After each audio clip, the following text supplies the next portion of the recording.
रहीम। आगे चलते हैं। आगे आ गया हमारा टॉपिक जनाब, हर्ट मर्मर्स। ठीक है, नॉर्मली हमने तकरीबन चार साउंड पढ़ लिए थे ना, एस फोर, S1, S2, 3, 4। ठीक है, अगर उसके अलावा कोई साउंड सुनाई दे तो उसको हम क्या कहेंगे? Heart murmurs. ठीक है, आगे चलते हैं। अब इसकी कुछ टाइप्स हैं। वो मर्मर्स जो सिस्टली के दौरान होंगे, मीन्स कि जब हमारे वेंटिकल्स कॉन्ट्रैक्ट कर रहे होते हैं उस दौरान जब होंगे उनको हम क्या कह देंगे? Systolic murmurs. और वो मर्मर जब हमारे वेंटिकल्स रिलैक्स कर रहे होते हैं तो उस दौरान जो मर्मर्स होंगे उनको हम क्या कह देंगे? Diastolic murmurs. और वो मर्मर्स जो चाहे S1 हो चाहे S2 हो, सब के दौरान हो रहे हो उसको हम क्या कहेंगे? मीन्स के चाहे सिस्टली हो चाहे डायस्टोली हो, दोनों के दौरान हो रहे हो तो उनको हम क्या कहेंगे? Continuous murmurs. और उसमें सिर्फ हमारे पास एक ही है। चलो शुरू से स्टार्ट करते हैं। अब आ गया सिस्टोलिक मर्मर्स, मींस के ये सिस्टली के दौरान हो रहे होंगे। सिस्टली के दौरान सबसे पहले आ गया एओर्टिक स्टेनोसिस। देखो, ये आ गया जनाब हमारा हार्ट। ठीक है जी, ठीक है। ये आपका लेफ्ट वेंट्रिकल आ गया। लेफ्ट वेंट्रिकल से क्या निकल रहा होता है? एओर्टा। एओर्टा का ये वॉल्व होता है एओर्टिक वॉल्व। ठीक है। अब देखो, अगर क्या हो एओर्टिक स्टेनोसिस हो जाए, मींस के ये वॉल्व प्रॉपरली ओपन नहीं हो रहा, तो जब देखो किसी तंग रास्ते में से ब्लड गुजरेगा तो आवाज प्रोड्यूस होगी कि नहीं होगी? अब ये देखे हमारा वॉल्व जो है वो क्या हो गया है? स्टीनोज हो गया। ये प्रॉपरली क्लोज नहीं हो रहा। प्रॉपरली क्लोज नहीं हो, सॉरी, प्रॉपरली ओपन नहीं हो रहा। जब प्रॉपरली ओपन नहीं होगा तो इधर से जब ब्लड गुजरेगा तो आवाज प्रोड्यूस होगी। उस आवाज को, वो आवाज किस तरह की होगी? अब हम उसका कैरेक्टरिस्टिक देखते हैं। देखो, शुरू शुरू में थोड़ा थोड़ा ब्लड गुजरेगा, थोड़ा थोड़ा, तो मीन्स कि शुरू शुरू में आवाज थोड़ी होगी। देन ये जब मजीद थोड़ा सा ओपन होगा तो ज्यादा से ज्यादा ब्लड गुजरेगा। जब मतलब वेंटिकल अब पूरी लहर में आ गया, पूरा कॉन्ट्रैक्ट कर रहा है, तो इधर ज्यादा, मीन्स के इस तरह पहले क्या थी? थोड़ी थोड़ी आवाज थी। अब क्या है कि आवाज की इंटेंसिटी बढ़ती जाएगी। एंड देन जब इधर में ब्लड काफी ज्यादा गुजर जाएगा, देन क्या है कि इंटेंसिटी कम हो जाएगी। तो इसको मैं कह सकता हूँ क्रीसेंडो डी क्रीसेंडो मरमर। ठीक है। और ये कब हो रहा है? जब इजेक्शन हो रही है ब्लड की, जब इजेक्शन हो रही है लेफ्ट वेंट्रिकल से, उस वक्त हमें ये साउंड सुनाई दे रहा है। तो इसको मैं कह सकता हूँ इजेक्शन मरमर। इसको मैं कह सकता हूँ सिस्टोलिक इजेक्शन मरमर। बिकॉज ये कब हो रहा है? सिस्टली के दौरान। किसकी सिस्टली के दौरान? लेफ्ट वेंट्रिकल की सिस्टली के दौरान। और कब हो रहा है? जब इजेक्शन हो रही है ब्लड की फ्रॉम लेफ्ट वेंट्रिकल। तो यही है इसको हम क्या कहते हैं? क्रीसेंडो डी क्रीसेंडो इजेक्शन मरमर। ठीक है। अब देखो, ये आप लोगों को कहां पे अच्छे से सुनाई देगा? तो एओर्टिक एरिया कौन सा था? Right side second intercostal space, right parasternal border, ये वाला जो था एरिया, ये वाला, जिसको हमने क्या नेम दिया था? Heart base.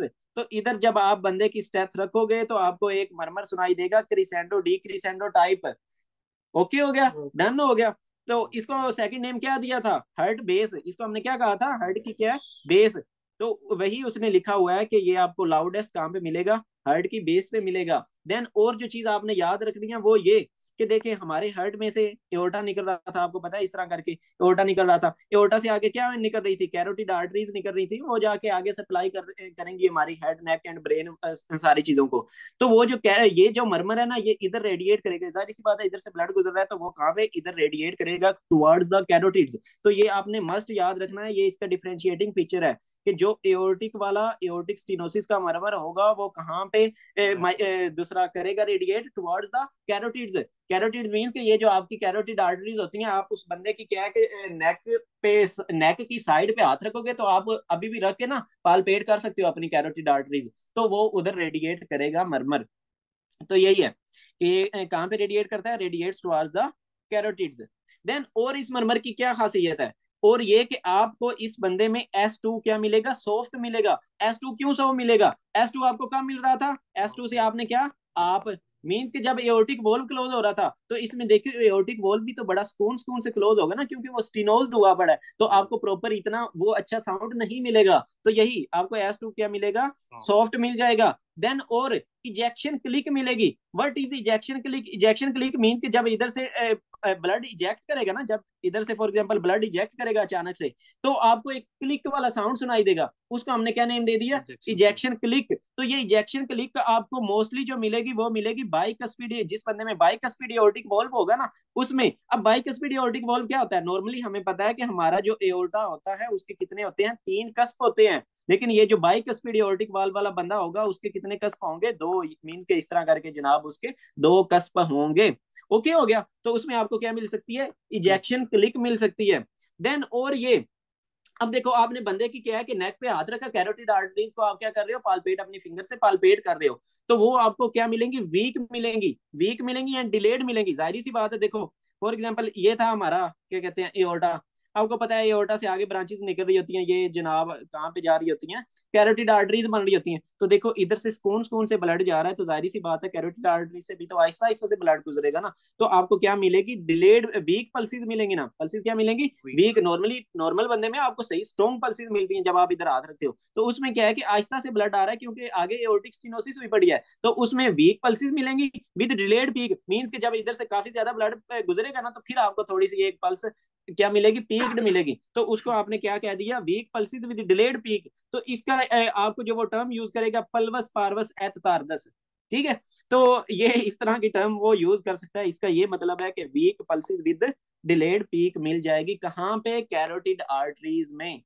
तो ये चीज आपने इधर लिख लेनी है, कहाँ पे, कैरोटिड आर्टरीज में आपको weak pulses with delayed peak मिल जाएगी। अच्छा जी, ये तो हमें पता चल गया। अब देखो एओर्टिक स्टेनोसिस होगी क्यों और किस बंदे में होगी। देखो ये जो एओर्टिक वॉल्व होता है ना, ये जब बंदा बूढ़ा हो जाता है, काफी ज्यादा देर तक इस पे आके ब्लड लगता रहता है ना, आपको पता है कि लेफ्ट वेंट्रिकल बड़े प्रेशर के साथ कॉन्ट्रैक्ट करता है। जब ये बड़े प्रेशर के साथ कॉन्ट्रैक्ट करता है, तो ये जो वाल्व है ना, ये आहिस्ता आहिस्ता काफी मतलब जब बंदे की उम्र क्या हो जाती है, मोर देन 60 ईयर्स, तो वो डैमेज हो जाता है। उधर क्या है कि जनाब आके आप एक और चीज सिंपल सी याद रख लो कि आपका जो कैल्शियम है ना, वो love to deposit in damaged areas. अब देखो आपका जो लेफ्ट वेंट्रिकल है, इसको मैं थोड़ा सा सॉरी, लेफ्ट वेंट्रिकल नहीं, ये जो आपका क्या था, एओर्टिक वॉल्व था। ये फॉर एग्जांपल आपका एओर्टिक वॉल्व है, ये थोड़ा सा क्या हो गया, डैमेज हो गया क्योंकि काफी अरसा से वो प्रेशर झेल रहा है, ठीक है।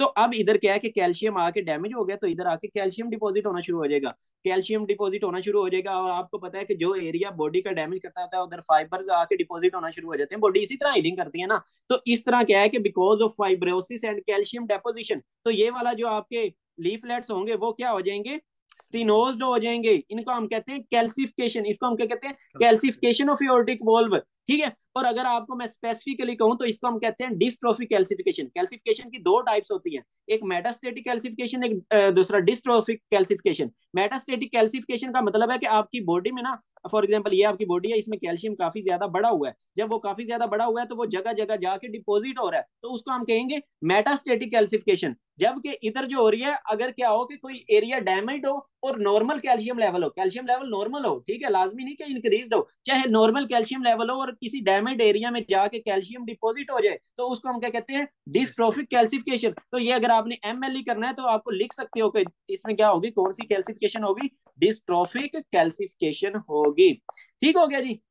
तो आप देखो ओल्डर पेशेंट्स में आपको सारे मैकेनिज्म का पता चल गया कि क्या हो रहा होता है, कैल्सिफिकेशन हो रही होती है, ठीक है, एओर्टिक वॉल्व की calcification because of age related changes. तो ये देखो एज रिलेटेड कोई पैथोलॉजी तो नहीं थी, ये एज रिलेटेड चेंज थी।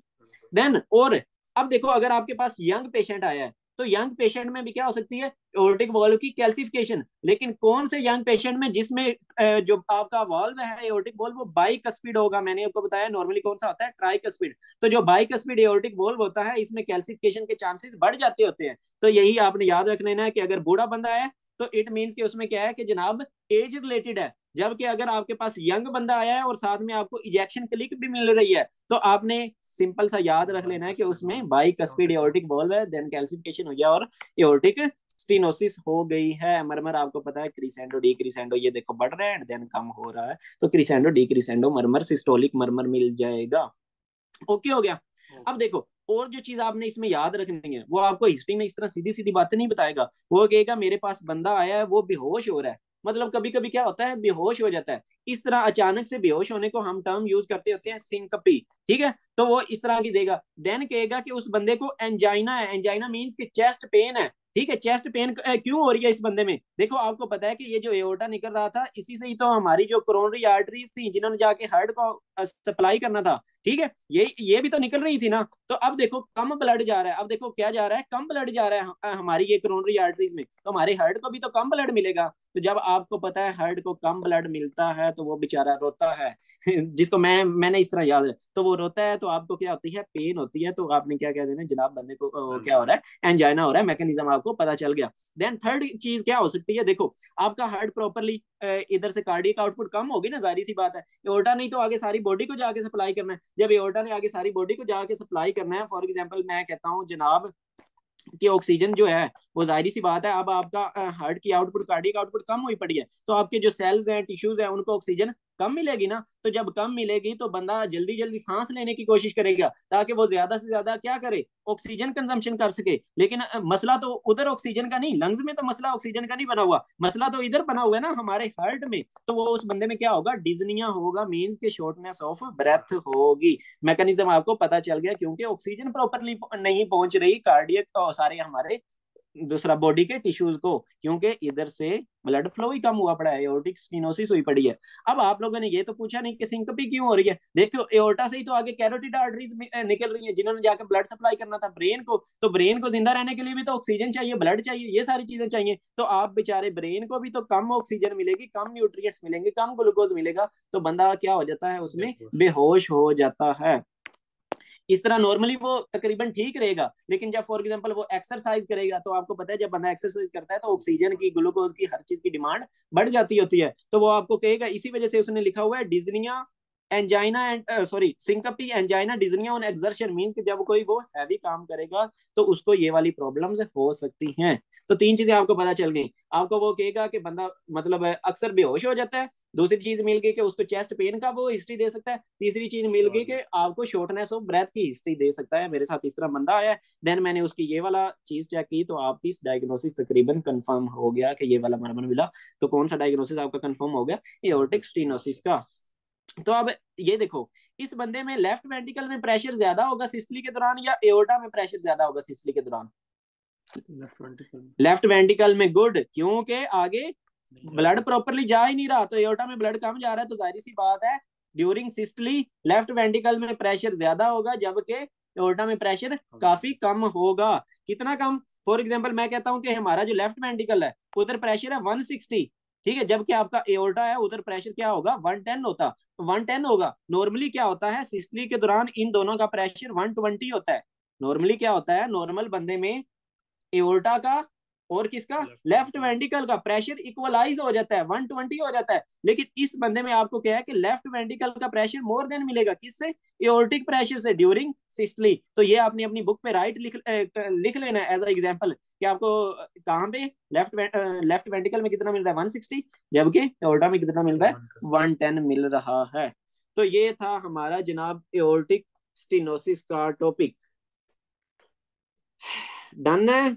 और जो चीज आपने इसमें याद रखनी है वो ये कि ये जो बाइकस्पिड एओर्टिक वॉल्व है, ये एक सिंड्रोम के साथ एसोसिएटेड है, टर्नर सिंड्रोम के साथ। ये भी आपने बुक पे लिख लेना है, टर्नर सिंड्रोम। अब टर्नर सिंड्रोम क्या होती है? टर्नर सिंड्रोम में ये है कि मैंने जो इसको याद रखा हुआ है कि वो जो बच्चा होगा ना, एक तो उसकी हाइट कम होगी, लेकिन जिस तरह मैंने याद रखा हुआ है कि वो अपनी नेक को टर्न नहीं कर सकेगा। नेक को टर्न नहीं कर सकेगा मीन्स कि उसकी क्या होगी, वेब्ड नेक होगी। वो मैं आप लोगों को अभी इधर नोट्स पे दिखाता हूँ।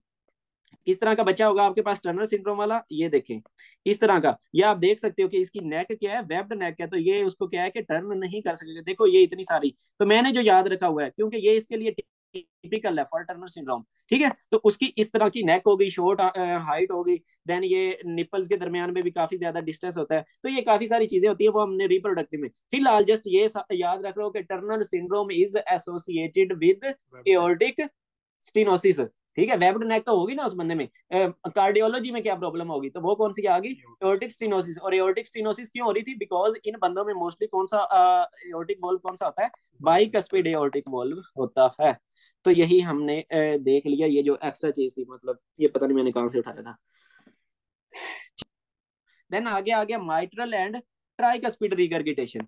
इट मीन्स के फॉर एग्जाम्पल ये आ गया आपका हार्ट, ये कौन सा वॉल्व होता था, माइट्रल वॉल्व, और ये इधर कौन सा वॉल्व होता था, ट्राइकस्पिड वॉल्व।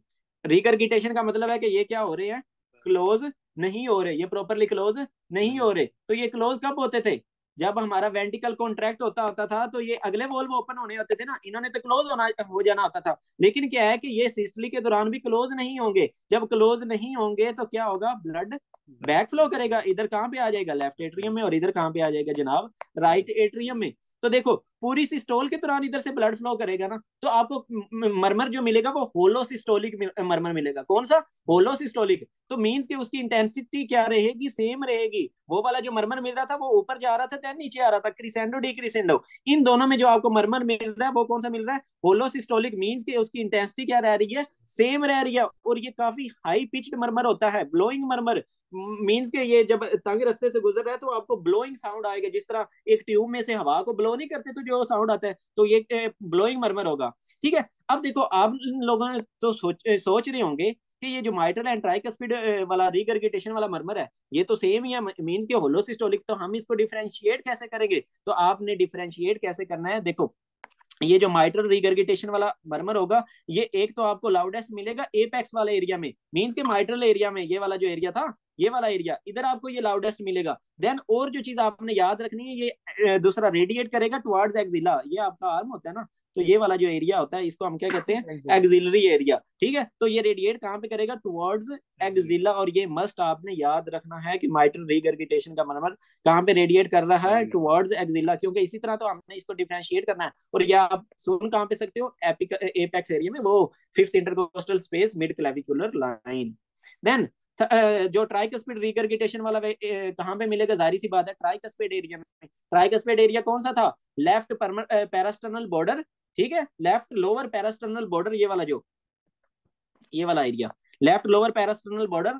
और दूसरा फिफ्थ इंटरकोस्टल स्पेस, ये भी फिफ्थ इंटरकोस्टल स्पेस में होता है, लेकिन कहाँ पे? Left lower parasternal border. ये कहाँ पे था? मिड क्लेविकुलर लाइन में था। तो इस तरह आप इसको डिफरेंशिएट कर सकते हो। और ये एक्सिला की तरफ ये वाला जो है वो नहीं कर रहा रेडिएट। रेडिएट कौन सा कर रहा था? सिर्फ माइट्रल रिगर्गिटेशन वाला मरमर, मीन के जो इधर से जा रहा था ना, एंड देन इधर रेडिएट कर रहा था। तो आपने ये चीजें याद रख लेनी है। और जो चीज आपने इसमें मस्ट याद रखनी है वो ये कि देखो, ये जो ट्राइकस्पिड रिगर्गिटेशन है ना, ये मोस्टली आपको वो हिस्ट्री देगा बंदे की आईवी ड्रग यूजर होगा। आईवी मींस के ये पता नहीं कौन सी आईवी ड्रग्स लेता होगा, ये जो लोग नशे पे लगे होते हैं। वो कहेगा कि बंदा रोड पे पड़ा हुआ था, रोड पे पड़ा हुआ था, मैंने आके जनाब कहाँ पे उसका क्या कहते हैं, ये ट्राइकस्पिड एरिया एरिया में ना एक होलोसिस्टोलिक मरमर सुना। ठीक है। तो इसको बंदे को क्या हो सकता है? तो आपका जेन कहाँ पे जाना चाहिए? ट्राइकस्पिड रिगर्गिटेशन में। क्योंकि मोस्ट प्रोबेबली वो बंदा क्या ले रहा होगा? आईवी ड्रग यूजेस कर रहा होगा। आईवी ड्रग यूजेस जब बंदा करता है तो ये जो ट्राइकस्पिड वॉल्व है ना, ये वाला जो वॉल्व है, इधर एंडोकार्डाइटिस हो जाती है। मींस के फॉर एग्जांपल आपको पता है ड्रग्स आईवी मींस वेन्स में ले रहा है, तो ये जो वेन्स वाली ब्लड है वो वेन्स वाली ड्रग्स है वो कहाँ पे आएंगी? सबसे पहले राइट एट्रियम में। और राइट एट्रियम में जो पहले वॉल्व के साथ वो इन कॉन्टेक्ट होंगी वो कौन सा है? Tricuspid valve. तो इसकी वो क्या करवा देंगी? इन्फ्लेमेशन। इसकी भी वो क्या करवा देंगी? इन्फ्लेमेशन। तो यही कि इस बंदे में क्या होगा? ट्राइकस्पिड रिगर्गिटेशन वाले बंदे में इन्फेक्टिव एंडोकार्डाइटिस। अब एंडोकार्डाइटिस उसने क्यों लिखा है? एंडोकार्डाइटिस हमें पता है कि जो हार्ट के वॉल्व हैं उनको कौन सी लेयर लाइन कर रही होती है? एंडोकार्डियम। हमने पढ़ा था ना कि हार्ट की जो सबसे अंदर वाली लेयर होती है वो एंडोकार्डियम होती है, देन मायोकार्डियम, देन पेरिकार्डियम होती है। तो आपके जो हार्ट के वॉल्व को लेयर लाइन कर रही होती है वो कौन सी होती है? एंडोकार्डियम। तो उसकी क्या हो जाएगी? इन्फ्लेमेशन हो जाएगी। और ये ट्राइकस्पिड रिगर्गिटेशन वाला बंदा मोस्टली आपके पास आईवी ड्रग यूजर होगा। ओके हो गया? डन हो गया? ये हमने खैर इन्फेक्टिव एंडोकार्डाइटिस आगे भी पढ़ना है। देन आ गया कि माइट्रल रिगर्गिटेशन क्यों हो सकती है और ट्राइकस्पिड रिगर्गिटेशन क्यों हो सकती है, इसकी और काजेस देख लेते हैं। अगर फॉर एग्जांपल देखो, ये जो राइट वेंटिकल है ये इस तरह डायलेट कर जाए, अगर राइट वेंटिकल क्या करे? किसी भी वजह से डायलेट कर जाए, तो जाहिर सी बात है ये वाले जो क्या कहते हैं लीफलेट्स हैं, ये पास पास आ सकेंगे? क्योंकि ये देखो ना, ये डायलेट कर गया, तो ये लीफलेट पास पास आ सकेंगे? क्लोज नहीं आ सकेंगे ना। तो ये सेकंड हमारे पास क्या काज आ गई? राइट वेंटिकल की dilation also is cause of tricuspid regurgitation. Then same अगर फॉर एग्जांपल हमारा लेफ्ट वेंटिकल डायलेट कर जाए, तो ये माइट्रल वॉल्व के जो लीफलेट्स हैं वो क्लोज क्लोज आ सकेंगे? नहीं आ सकेंगे। तो इस बंदे में क्या हो जाएगा? माइट्रल रिगर्गिटेशन हो जाएगी। ऐसे ही है कि नहीं है? अब हमें इसी चीज को देन और आपने जो माइट्रल रिगर्गिटेशन में मस्ट याद रखना है वो ये कि पोस्ट एम आई मीन्स कि आपको हिस्ट्री देगा बंदे को क्या हुआ है? मायोकार्डियल इंफार्क्शन हुआ है, जिसको हम कहते हैं हार्ट अटैक हुआ है। तो हमने पढ़ा था, मैंने आप लोगों को पढ़ाया था वो ये कि फॉर एग्जांपल हम इधर ड्रा करते हैं, ये जो था क्या कहते हैं लेफ्ट वेंटिकल। ठीक है। तो ये आ गया आपका कौन सा valve? Mitral valve. Mitral valve इस तरह करके इसके कोर्डियाई टेंडिनाई थे, और कोर्डियाई टेंडिनाई देन इधर पेपलरी मसल के साथ अटैच थे। ऐसे ही है ना? इसको हमने कहा था पोस्टीरो मेडियल पोस्टीरोमेडियल ऐसे ही है ना, पोस्टीरोमेडियल मसल, इसको पोस्टीरोमेडियल पेपलरी मसल। एंड देन जो इस साइड पे था उसको हमने क्या नेम दिया था, एंटीरोलैटरल पेपिलरी मसल। ये तो कोडियई टेंडिनाई है ना। तो ये वाली जो चीजें थी पोस्टीरोमेडियल एंड एंटीरोलैटरल, हमारा एंटीरोलैटरल के साथ खास ताल्लुक फिलहाल नहीं है, क्योंकि अगर फॉर एग्जांपल किसी भी वजह से चाहे ये एंटीरोलैटरल खराब हो जाए, चाहे पोस्टीरोमेडियल पेपिलरी मसल रप्चर हो जाए, तो ये इसको पकड़ के रख सकेगा हमारे, इसको क्या कहते हैं, माइट्रल वॉल्व के लीफलेट्स को, तो नहीं पकड़ के रख सकेगा ना। तो जाहिर सी बात है इधर से क्या हो जाएगी, रिगर्गिटेशन होगी, ये प्रॉपरली प्रॉपरली क्या होगा, बंद नहीं हो सकेगा। इट मीन्स कि जिस बंदे में मायोकार्डियल इंफाक्शन हो, और मायोकार्डियल इंफाक्शन की वजह से इन मसल्स की इंफाक्शन हो जाए, कौन से, चाहे हमारा एंटीरोलैटरल की हो चाहे पोस्टीरोमेडियल की हो, मोस्टली किसकी होती है, पोस्टीरोमेडियल की होती है, क्योंकि इसकी सिंगल ब्लड सप्लाई होती है। सिंगल ब्लड सप्लाई कहां से होती है, हमारी पोस्टीरियर डिसेंडिंग आर्टरी से होती है, ये हमने पढ़ा था एनाटॉमी में। तो देखो अगर पीडीए ब्लॉक हो जाए तो इसको ब्लड सप्लाई मिलेगी, नहीं मिलेगी, तो ये मसल मर जाएगा, रप्चर हो जाएगा। रप्चर हो गया तो ये इसको पकड़ के रख सकेगा माइट्रल वॉल्व को। तो बंदे को पोस्ट एम आई मीन्स कि आपको हिस्ट्री देगा हार्ट अटैक की, और उसके बाद हिस्ट्री देगा किसकी, माइट्रल रीगर्गिटेशन की। आपको कहेगा कि मुझे होलोसिस्टोलिक मरमर उस बंदे में सुनाई दे रहा है। तो ये आपने मस्ट मस्ट याद रखना है। देन और क्या हो सकता है, माइट्रल वाल्व का प्रोलैप्स, ये अभी हमने पढ़ना है, माइट्रल वाल्व का प्रोलैप्स, ये भी छोड़ दो। देन आ गया लेफ्ट वेंटिकल की डायलेशन। तो ये तो मैंने आप लोगों को पहले ही बता दिया कि लेफ्ट वेंटिकल देखो ये इधर डायलेट हो जाएगा, तो जाहिर सी बात है ये लीफलेट्स बंद नहीं हो सकेंगे। देन फोर्थ काज इसकी आगे जनाब रियूमेटिक फीवर। रियूमेटिक फीवर सिंपल सा फिलहाल आप लोग ये याद रख लो, ये हमने डिटेल से पढ़ना है। रियूमेटिक फीवर होता है कि बंदे को पहले क्या हुआ, थ्रोट का इन्फेक्शन हुआ, थ्रोट का इन्फेक्शन हुआ और बॉडी ने हमारी ने क्या है कि प्रॉपर उसको रिस्पॉन्स नहीं किया, प्रॉपर रिस्पॉन्स नहीं किया और ऑटो एंटीबॉडीज बना दी, मीन्स कि अपनी ही बॉडी के खिलाफ एंटीबॉडीज बना दी। और वो एंटीबॉडीज अगर क्या करें, हमारे हार्ट वॉल्व पे आके अटैक कर दे, फॉर एग्जाम्पल हमारे माइट्रल वॉल्व पे आके अटैक कर दें, इधर आके अटैक कर दें, तो जाहिर सी बात है ये वॉल्व खराब हो जाएगा, तो इसकी क्या हो जाएगी, रीगर्गिटेशन हो जाएगी। तो फोर्थ काज आपके पास क्या आ गई, रियूमेटिक फीवर। जो आपने इसमें मस्ट याद रखना है, माइट्रल रीगर्गिटेशन के लिए पोस्ट एमआई, और ट्राइकस्पिड रीगर्गिटेशन के लिए आईवी ड्रग यूजर्स। ओके हो गया। आप लोगों को बताया है माइट्रल वॉल्व प्रोलैप्स। अब व्हाट इज प्रोलैप्स, ये आप लोग काफी जगह पे दूसरा ना टर्म सुनोगे। प्रोलैप्स का मतलब है कि किसी चीज का ना अपनी नॉर्मल जगह से हट जाना, किसी चीज का, किसी ऑर्गन का या बॉडी के किसी ऑर्गन का या टिश्यू का अपनी नॉर्मल जगह से हट जाना। फॉर एग्जाम्पल ये आपका क्या है जनाब, लेफ्ट वेंटिकल है, तो इधर आपका कौन सा वॉल्व था, माइट्रल वॉल्व था ना, ये लेफ्ट एट्रियम और लेफ्ट वेंटिकल के दरमियान में कौन सा वॉल्व था, माइट्रल वॉल्व था। और इस तरह कोर्डियाई टेंडिनाई थी और ये पेपल्री मसल था, इस तरह करके ये अटैच था। अब क्या हो कि ये नॉर्मल जगह से हटने का मतलब है कि देखो ये आगे प्रोलैप्स कर जाए, ये सारी मिट गया। चलो फॉर एग्जाम्पल क्या हो कि ये इस तरह करके ना प्रोलैप्स कर जाए। ये देखो पहले तो नॉर्मल था ना, एक लाइन में था, अब क्या है कि इसने क्या किया, जिस तरह क्या होता है पैराशूट होता है, तो ये देखो पैराशूट की तरह आगे उधर क्या कर गया, प्रोलैप्स कर गया। ऐसे ही है कि नहीं है। तो अगर इसको प्रोलैप्स कर जाए तो इसको हमने क्या नेम दे दिया, माइट्रल वॉल्व प्रोलैप्स। ठीक है, तो माइट्रल वॉल्व देखो जब ये प्रोलैप्स कर गया तो ये प्रॉपरली क्लोज हो रहा है, प्रॉपरली क्लोज नहीं हो रहा, ये आप देख सकते हो ना, प्रॉपरली क्लोज नहीं हो रहा। तो ये भी वन ऑफ द काज थी किसकी, माइट्रल रिगर्गिटेशन थी, ये जो हमने अभी पढ़ लिया। ठीक है, अब जो आपने इसमें चीज याद रखनी है माइट्रल वॉल्व प्रोलैप्स में, वो ये कि आपको इसमें मिलेगा जनाब लेट क्रिसेंडो मरमर। कौन सा मरमर, लेट क्रिसेंडो। अब देखो ये क्या है कि जब इधर से जाहिर सी बात है ब्लड इजेक्ट करेगा, हमारा लेफ्ट वेंटिकल क्या है, कॉन्ट्रैक्ट करेगा, ब्लड की फोर्स लगेगी, फोर्स लगेगी, तो ये जो कोर्डियाई टेंडिनाई है ना, फॉर एग्जांपल इस तरह करके कोर्डियाई टेंडिनाई होते थे वाइट वाइट, एंड देन ये आपका क्या होता था, पेपलरी मसल, जिसने इनको क्या करना था, पकड़ के रखना होता था। तो ये इस तरह टेंस हो जाएंगे, ये इस तरह टेंस हो जाएंगे, और आपको एक क्लिक की साउंड सुनाई देगी, एक ना क्लिक की साउंड सुनाई देगी, उसको हम कहते हैं मिड सिस्टोलिक क्लिक, उसको हम क्या कहते हैं, मिड सिस्टोलिक क्लिक। और वो क्यों थी, because of tensing of chordae tendineae as mitral leaflets prolapse into left atrium. तो वही है, मैंने आप लोगों को बताया कि ये जो लीफलेट्स हैं ये कहां पे प्रोलैप्स कर गए हैं, लेफ्ट एट्रियम में, और ये जो आपके कोर्डियाई टेंडिनाई है ये क्या हो गए हैं, टेंस हो गए हैं। ये जब टेंस हुए तो आपको कौन सी मिड सिस्टोलिक क्लिक सुनाई दी, और जो आपको इसमें मरमर सुनाई देता है वो कौन सा, लेट क्रिसेंडो। मीन्स के पहले जो हमने मरमर देखे वो शुरू से ही स्टार्ट हो जाते थे S1 खत्म होने के बाद, S1 के साथ ही। ठीक है, जबकि क्या है कि ये वाला जो है वो लेट स्टार्ट हो रहा है, कब स्टार्ट हो रहा है, लेट दरमियान में जाके, और देन क्या है कि ये क्रिसेंडो इन नेचर है, मींस कि इसकी इंटेंसिटी क्या कर रही है, इंक्रीज कर रही है। तो यही, अब देखो ये माइट्रल वाल्व का प्रोलैप्स कब होगा, माइट्रल वाल्व के प्रोलैप्स के लिए आपने जो मस्ट बिल्कुल नहीं भूलना वो ये कि मार्फन सिंड्रोम। मार्फन सिंड्रोम क्या है? अब मार्फन सिंड्रोम हमने डिटेल से तो नहीं पढ़ना, लेकिन मार्फन सिंड्रोम का आप सिंपल ये याद रख लो कि ये एक कनेक्टिव टिश्यू डिसऑर्डर है। तो ये जो हमारे वाल्व्स हैं ये भी तो एक कनेक्टिव टिश्यू ही है। अब देखो ये कनेक्टिव टिश्यू, मॉर्फन सिंड्रोम वाले बंदे में कनेक्टिव टिश्यू सही नहीं बन रहा होता, तो ये वाले कनेक्टिव टिश्यू सही बनेगा? नहीं बनेगा। तो इस वजह से ये वॉल्व की लचक क्या हो जाती है? ज्यादा हो जाती है। जब ज्यादा हो जाती है तो जाहिर सी बात है ये क्या करेंगे? प्रोलैप्स कर जाएंगे। इट मींस कि आपको मोस्टली हिस्ट्री में वो बंदा कौन सा देगा? मॉर्फन सिंड्रोम का। मॉर्फन सिंड्रोम का बंदा मैं आप लोगों को दिखाता हूँ। मॉर्फन सिंड्रोम का मैंने जो इसको याद रखा हुआ है, आपने मस्जिद का मीनार देखा होगा, तो वो मीनार क्या होता है? लंबा सा होता है ना, लंबा सा पतला सा इस तरह करके मीनार होता है। तो आपने इसको याद रख लेना है कि ये देखो बंदा भी क्या है, लंबा सा है, पतला सा है, और इसकी उंगलियां बड़ी बड़ी होंगी, और ये सारे मसले मसाइल होंगे इसके साथ।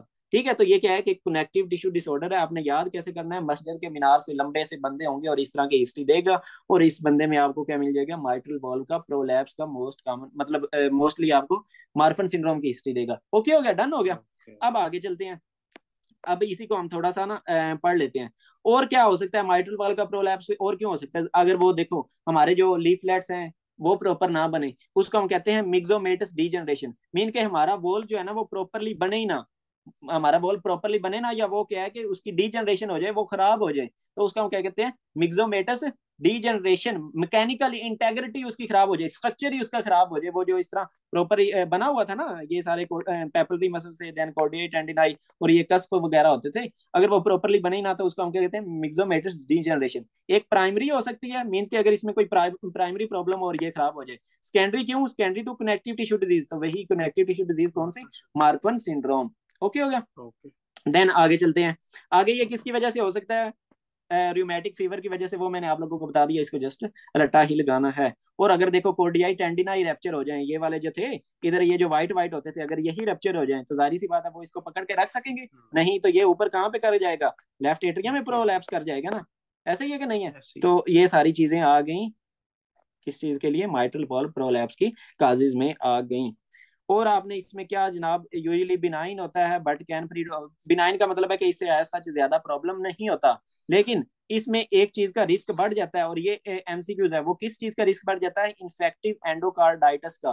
मीन्स के ये जो वॉल्व्स है ना इधर, फॉर एग्जांपल ये घर बन जाता है बैक्टीरिया के रहने के लिए। ये क्या बन जाता है? घर बन जाता है बैक्टीरिया के रहने के लिए। आपको पता है कि जब भी कोई चीज बैक्टीरिया की ग्रोथ को प्रमोट करती है तो उधर इन्फेक्शन होगा, जाहिर सी बात है। इधर बैक्टीरिया आएंगे तो उधर क्या होगा? इन्फेक्शन होगा। देन इन्फेक्शन के बाद क्या होता है? हमारे डब्ल्यू से आते हैं, इन्फ्लेमेशन होती है, तो वो एरिया की क्या हो जाती है? इन्फ्लेमेशन, डैमेज हो जाता है। तो यही इस बंदे में क्या है कि इन्फेक्टिव एंडोकार्डाइटिस के चांसेस बढ़ जाते होते हैं। अब हम इसको थोड़ा सा रीड देते हैं। ये देखें कौन सा मरमर था? Late crescendo murmur with mid systolic click. Click का साउंड क्यों आ रहा था? Because of tensing of chordae tendineae. तो हमें क्या है कि एक क्लिक का साउंड सुनाई दे रहा था। ठीक है, और ये आपको कब मिलेगा? After carotid pulse. अब इसका क्या मतलब है? मींस कि आपने अपने बंदे के अपना जो हाथ है ना वो कहाँ पे रखना है? बंदे की साइड ऑफ नेक पे, कैरोटिड आर्टरीज को पालपेट करना है। तो जब कैरोटिड पल्स गुजर जाएगी, आपको फील होगी ना, तो उसके बाद साथ में आपने क्या करना है? स्ट्रेथ अपनी रखनी है उसका इस एरिया पे, एपेक्स पे। ठीक है, स्ट्रेथ आपकी एपेक्स पे है, आपका हाथ उसके कहाँ पे है? कैरोटिड पल्स पल्पेट कर रहा है। तो कैरोटिड पल्स के बाद आपको क्या मिल जाएगा? ये वाला मरमर मिल जाएगा, late crescendo murmur at cardiac apex. तो हमें पता है माइट्रल एरिया कौन सा होता है? एपेक्स वाला एरिया ही तो होता है। ठीक है, तो इधर आपको ये वाला जस्ट बिफोर S2, ये देखो S2 से पहले आपको ये वाला साउंड सुनाई दे गया। ओके हो गया? डन हो गया? ये मेरे ख्याल में इजी था, इसमें कोई ऐसा प्रॉब्लम नहीं है। आगे चलते हैं। आगे आ गया जनाब वेंटिकुलर सेप्टल डिफेक्ट। मींस के ये क्या थे? वेंटिकल से अगर इनका ये जो सेप्टा था इसमें डिफेक्ट आ जाए तो जाहिर सी बात है ब्लड क्या है? Blood from high pressure to low pressure जाएगा ना। फॉर एग्जाम्पल ये आपका लेफ्ट वेंटिकल है, ये लेफ्ट एट सॉरी ये लेफ्ट वेंटिकल है, ये आगे आपका राइट वेंटिकल। अब वेंटिकुलर सेप्टल डिफेक्ट है तो जाहिर सी बात है ब्लड कहाँ पे? From high area of high pressure. Area of high pressure क्या होता है? हमारा जो लेफ्ट हार्ट होता है इधर प्रेशर ज्यादा होता है, तो इधर से ब्लड कहाँ पे आएगा? हमारे राइट वेंटिकल में आएगा। तो राइट वेंटिकल में आएगा तो इधर से आवाज प्रोड्यूस होगी ना। आपको पता है जब इधर से ये ब्लड गुजरेगा तो एक साउंड प्रोड्यूस होगा, और वो साउंड आप लोग खुद सोचो कि वो कौन सा साउंड होगा? वो होलो सिस्टोलिक होगा, क्योंकि कॉन्स्टेंटली ब्लड इधर से क्या कर रहा है? मूव कर रहा है, ठीक है, from area of high pressure into area of low pressure, constant movement हो रही है ब्लड की ड्यूरिंग सिस्टली, सिस्टली के दौरान, तो आपको क्या मिल जाएगा, होलो सिस्टोलिक मरमर मिल जाएगा। मींस कि इसकी इंटेंसिटी क्या होगी, एक जैसी रहेगी। और ये आपको कौन से एरिया में सुनाई देगा, ट्राई कस्पिड एरिया में, वो जो लेफ्ट लोअर पैरास्टर्नल बॉर्डर वाला था, स्टर्नल बॉर्डर वाला था, उधर आपको ये सुनाई देगा लाउडेस्ट। और ये होता क्यों है, ये हमने पढ़ लिया था एमपीयू में, ये कंजेनिटल एबनॉर्मेलिटी होती है, ठीक है। अब आप लोग एक और चीज सोचो, फॉर एग्जांपल अगर ये वाला ये जो है क्या कहते हैं वेंटिकुलर सेप्टल डिफेक्ट है, अगर ये बड़ा हो तो साउंड ज्यादा आएगा, या अगर ये छोटा हो तो साउंड ज्यादा आएगा। जाहिर सी बात है, तंग रास्ते से ब्लड गुजरेगा तो साउंड ज्यादा आएगा, अगर ज्यादा वाले मतलब रास्ते से ब्लड गुजरेगा तो साउंड इतना नहीं आएगा। इट मींस कि larger VSD has lower intensity murmur than smaller VSDs. वो हमने इस चीज को समझ लिया, ओके हो गया, डन हो गया। आगे चलते हैं, आगे आगे ये हमारे हो गए जनाब सिस्टोलिक वाले मरमर्स, डन हो गए। आगे आगे डायस्टोलिक मरमर्स, जीन मींस के वो डायस्टोल के दौरान हो रहे हैं। इसमें सबसे पहले आ गया एओर्टिक रीगर्गिटेशन का मरमर। अब एओर्टिक रीगर्गिटेशन का मरमर क्या होगा, फॉर एग्जांपल ये आ गया आपका हार्ट, ठीक है, ये आ गया जनाब लेफ्ट वेंटिकल, इससे क्या निकल रहा होता है, एओर्टा। और नॉर्मली क्या है कि जब ये लेफ्ट वेंटिकल डायस्टोल फेज में होता है तो इस वॉल्व ने बंद होना होता है। लेकिन क्या हो, अगर ये वॉल्व बंद ना हो तो ब्लड क्या करता है, बैक फ्लो करता है, कहाँ पे, हमारे लेफ्ट वेंटिकल में। तो इससे जो साउंड प्रोड्यूस होगा उसको हम क्या कहेंगे, एओर्टिक रीगर्गिटेशन। अब आप लोग खुद सोचो कि ये सिस्टोलिक मरमर है या डायस्टोलिक मरमर है, ये डायस्टोलिक, तो ये S2 के बाद आएगा ना। पहले हमने सारे देखे सिस्टोलिक मरमर, तो वो देखो S1 से मींस के सिस्टली के दौरान आ रहे थे, तो ये आप देख सकते हो, ये आपको सारे कब सुनाई दे रहे थे, सिस्टली के दौरान सुनाई दे रहे थे। जबकि ये जो एओर्टिक रीगर्गिटेशन वाला मरमर है वो आपको कब सुनाई दे रहा है, डायस्टोल के दौरान। तो देखो अब आप लोग खुद सोचो कि इधर से जब ब्लड फ्लो करेगा तो शुरू शुरू में ज्यादा ब्लड फ्लो करेगा, ऐसे ही है। देन जब इधर काफी ज्यादा ब्लड होगा तो फिर कम ब्लड फ्लो करेगा ना इधर से। तो ये आपके पास किस तरह क्या आ जाएगा, अर्ली डायस्टोलिक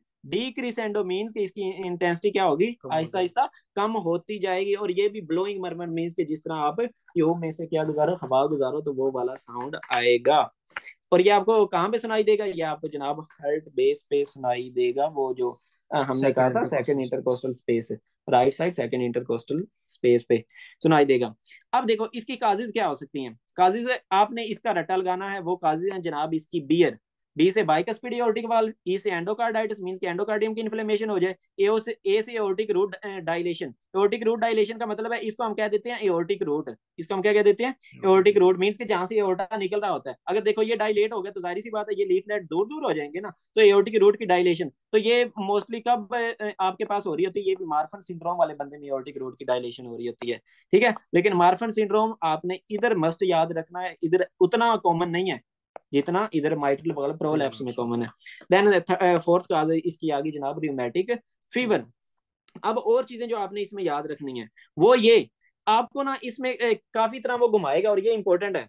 आपको कहेगा जनाब आपको क्या मिल रहा है, वाइडेंड पल्स प्रेशर मिल रहा है। तो पल्स प्रेशर हमने किसको कहा था, पल्स प्रेशर कहा था ना, हमारा क्या होता है, systolic blood pressure minus diastolic blood pressure, तो उसको हमने क्या नेम दिया था, पल्स प्रेशर। तो अब आप इसमें से 120 में से 50 निकालो तो कितने आगे, 70 आगे ना। इट मीन्स कि नॉर्मली हमारे पास पल्स प्रेशर कितना होता है, 40 होता है, ऐसे ही है ना। 120 में से 80 निकालते हैं तो नॉर्मल पल्स प्रेशर कितना होता है, 40। इस बंदे में कितना होगा, 70, मींस के काफी ज्यादा होगा पल्स प्रेशर। और वो हमने बहुत दफा पढ़ लिया है कि देखो जब ब्लड इधर एओर्टा में रहेगा, आर्टरीज में रहेगा, तो पल्स प्रेशर उसका ये वाला रहेगा ना, मींस के डायस्टोलिक ब्लड प्रेशर 80 रहेगा। तो इसमें क्या है कि ब्लड वापस जा रहा होता है, जब एओर्टिक दूसरा क्या कहते हैं एओर्टिक रीगर्गिटेशन होती है तो ब्लड वापस आ रहा होता है लेफ्ट वेंट्रिकल से एओर्टा मींस के आर्टरीज में से निकल के। तो जाहिर सी बात है इधर जो हमारा आर्टरीज है उधर ब्लड प्रेशर क्या होगा, कम होगा। कितना कम, वो आप तकरीबन 50 तक भी जा सकता है। तो इसको हमने क्या नेम दे दिया, वाइडेंड पल्स प्रेशर आपको वो कहेगा। देन और क्या है कि अगर आप उसकी फिमोरल आर्टरी जो है उधर स्टेथ रखो और साउंड सुनो तो आपको साउंड सुनाई देगी पिस्टल शॉट। जिस तरह हम क्या करते हैं पिस्टल में से गोली निकालते हैं ना, तो जो साउंड सुनाई देती है पिस्टल शॉट, आपको क्या सुनाई देगी, एक आवाज सुनाई देगी। कहाँ पे, जब आप इस एओर्टिक रीगर्गिटेशन वाले बंदे की फिमोरल आर्टरी पे स्टेथ रखोगे तो आपको ये वाला पिस्टल शॉट वाला साउंड सुनाई देगा। और आपको मिल जाएंगे पल्सेटिंग नेल बेड्स, मीन के ये जिस पे हमारे नेल्स होते हैं ना उसको हम कह देते हैं नेल बेड्स। तो वो मैंने आप लोगों को वीडियो भी भेजी हुई थी, तो आपको क्या मिल जाते हैं, पल्सेटिंग नेल बेड्स मिल जाते हैं इन एओर्टिक रीगर्गिटेशन। इसको हम कहते हैं जनाब क्विन की पल्स।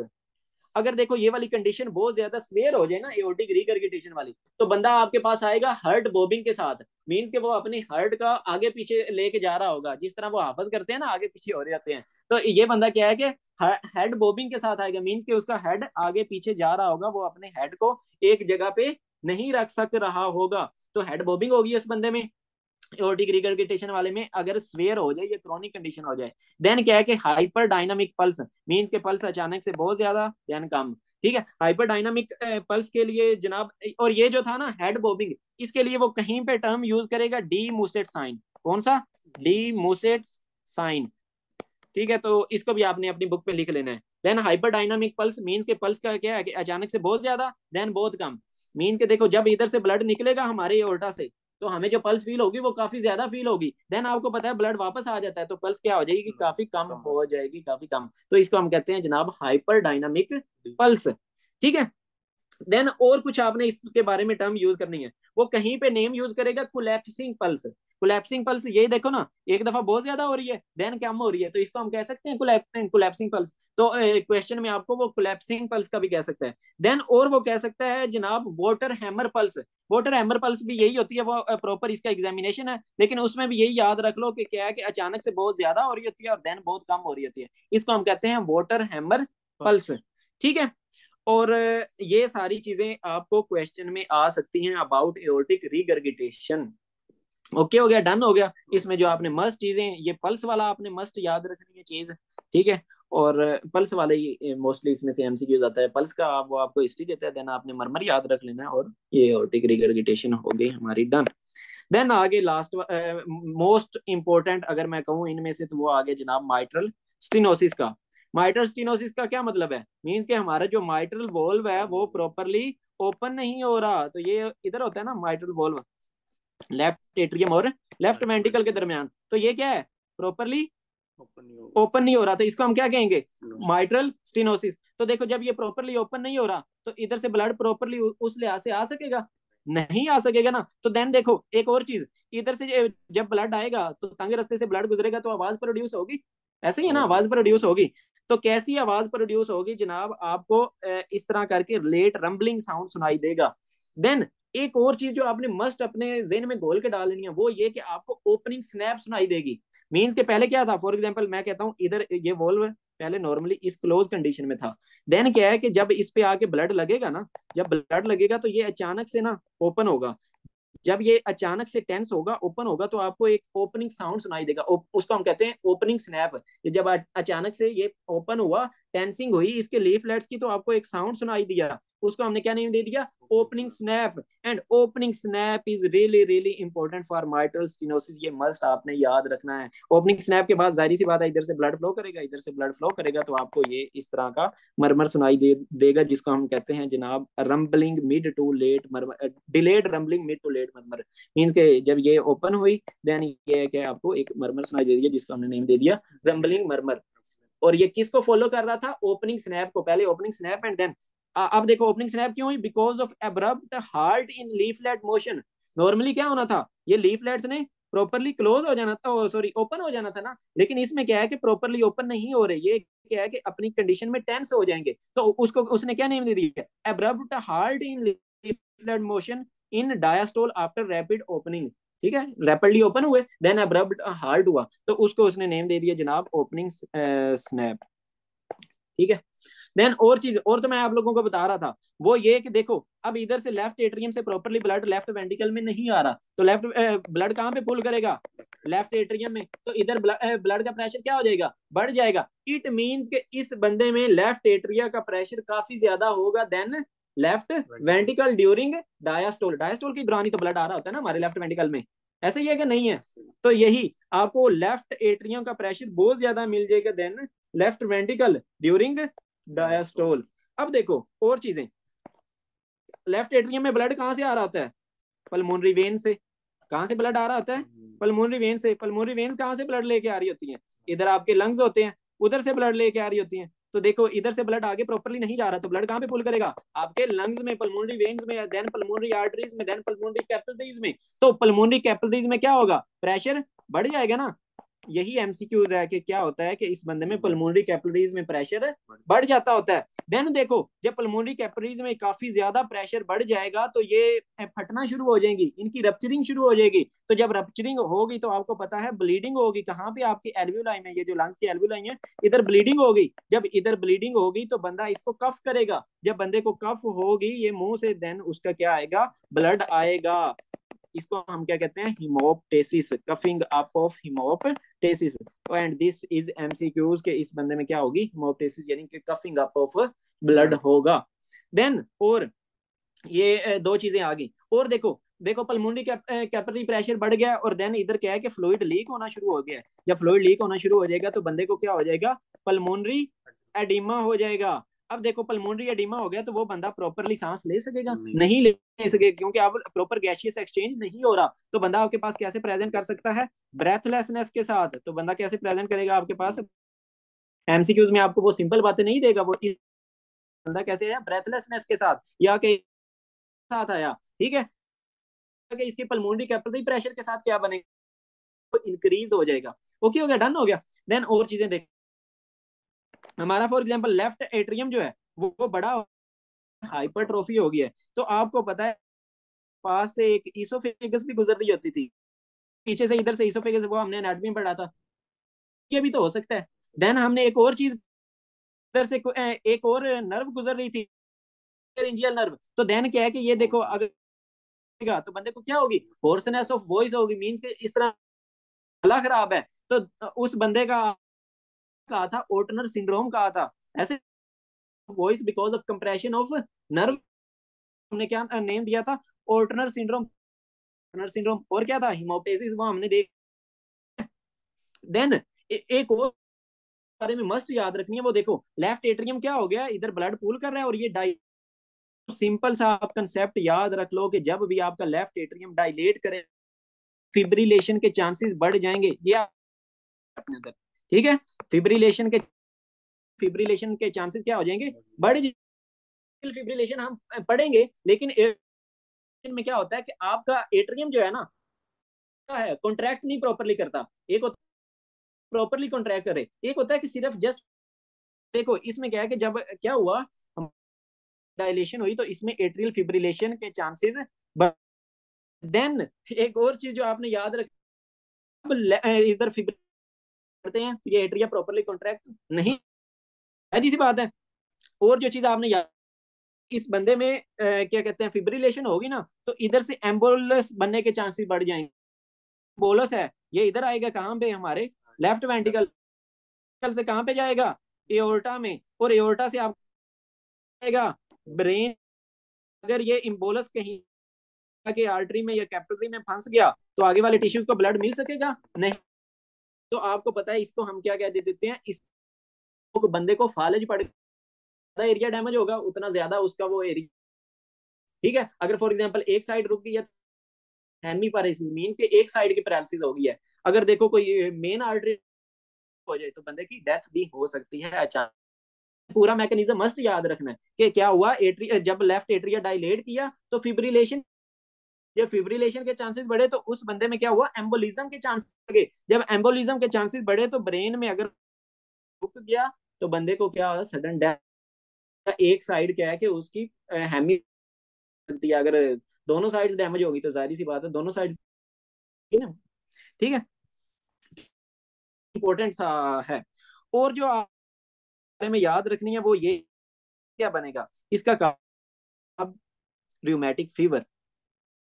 आपने वो चीज याद रखी ना इसके बारे में, ओपनिंग स्नैप के बारे में चीज याद रखनी है, रियोमेटिक फीवर। और कहीं पे मैंने आप लोगों को नहीं, आपने मस्ट याद रखना है, लेकिन इधर आपने rheumatic fever for mitral stenosis, aortic stenosis भी आपने इसमें याद रखनी है। ठीक है, तो अब हम इसको थोड़ा सा पढ़ लेते हैं और यही काफी इंपॉर्टेंट रहते हैं।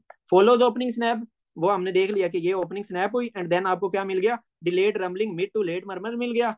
देन और जो चीज आपने इसमें याद रखनी है, अगर हो जाए डिक्रीज इंटरवल हो जाए between S2 and opening snap, it means कि सेवेरिटी क्या हो गई है, इंक्रीज हो गई है। अब मैं इस चीज को आपको समझाता हूँ। फॉर एग्जांपल ये था आपका एओर्टिक वॉल्व, ये आपका एओर्टिक वॉल्व आ गया। अगर देखो अगर तो ये थोड़ी सी नॉर्मल कंडीशन में होगा तो ये थोड़ा सा मजीद ओपन होगा, देन आपको इसकी टेंसिंग होगी और आपको क्लिक सुनाई देगी। अगर स्वेट इंक्रीज हो जाए, मीन्स कि ये बहुत ज्यादा खराब हो जाए कंडीशन, तो आपको बहुत जल्दी वो क्लिक सुनाई देगी ना। ऐसे ही है कि नहीं है, क्योंकि इसकी जो लीफलेट्स हैं उनकी बहुत जल्दी टेंसिंग हो जाएगी। तो वही क्या है कि इस बंदे में क्या होगा, अगर डिक्रीज भी इंटरवल हो जाए बिटवीन S2, ये देखो S2 and opening snap. Opening snap कब आ रही थी, जब इनकी टेंसिंग हो रही थी। तो देखो अगर जल्दी टेंसिंग होगी, इट मींस कि स्वेट अब क्या हो गई है, इंक्रीज हो गई है।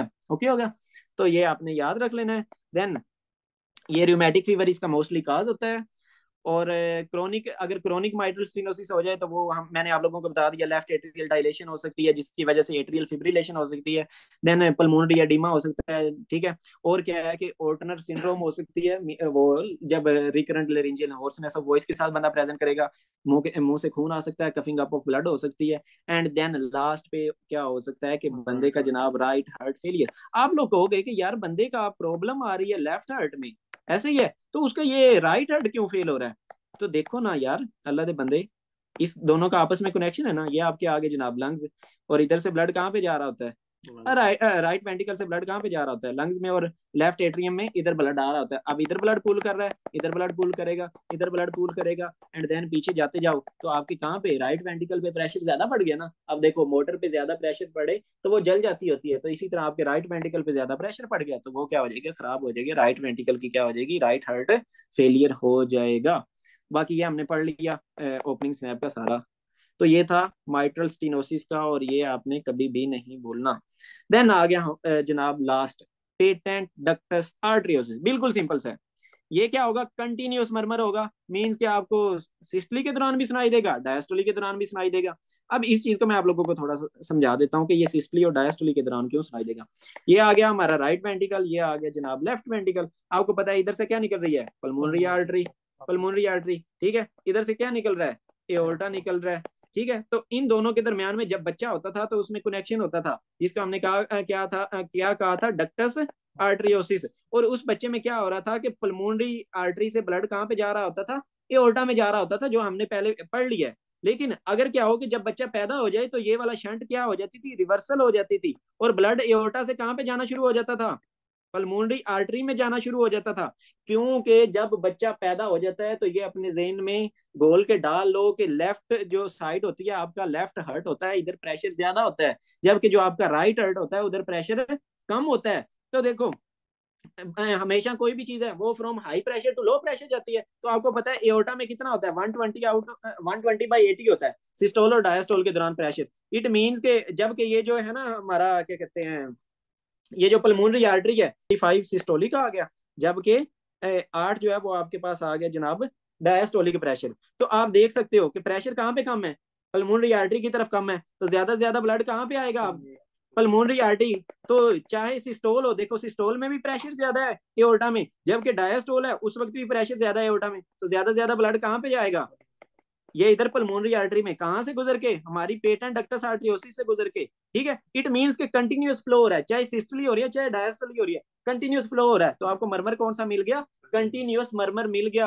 और ये कंटिन्यूस मरमर किस तरह, मशीन लाइक मरमर होता है, तो इसमें आपको कौन सा मिल जाएगा, कंटिन्यूस मशीन लाइक मरमर मिल जाएगा। और ये आपको सुनाई कहाँ पे देगा, आपको सुनाई देगा लेफ्ट, लेफ्ट और इंफ्रा क्लेविक्यूलर एरिया में। मींस के ये वाला जो एरिया है ना, ये कौन सी साइड थी फॉर एग्जांपल, ये हमारे पास थी ना जनाब, ये लेफ्ट साइड थी, ठीक है। तो ये क्या थी, क्लेविकल, क्लेविकल थी। तो ये वाला जो लेफ्ट इंफ्रा क्लेविकुलर एरिया है उधर आपको ये वाला मरमर अच्छा सुनाई देगा।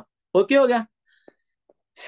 अच्छा जी, अब ये बड़ा इंपॉर्टेंट एमसीक्यूज है, वो ये कि पेटेंट डक्टस आर्टरियोसिस जो होती है इसके काजेज क्या हैं। तो आपने याद रख लेना है, एक तो कंजेनिटल रुबेला, रुबेला एक वायरस होती है, अगर ये हो तो भी पीडीए के चांसेस होते हैं। और दूसरा आ गया प्री मैच्योरिटी, मींस के बच्चा 280 डेज नॉर्मल है, हमारे पास होते हैं 280 डेज की बर्थ, अगर इससे पहले ही बर्थ हो जाए तो उसको हम क्या कहते हैं, प्री मैच्योर बेबी। तो ये दो कॉजेज आ गए, ये बड़े बड़े इंपॉर्टेंट एमसीक्यूज हैं कि prematurity and congenital rubella are causes of PDA.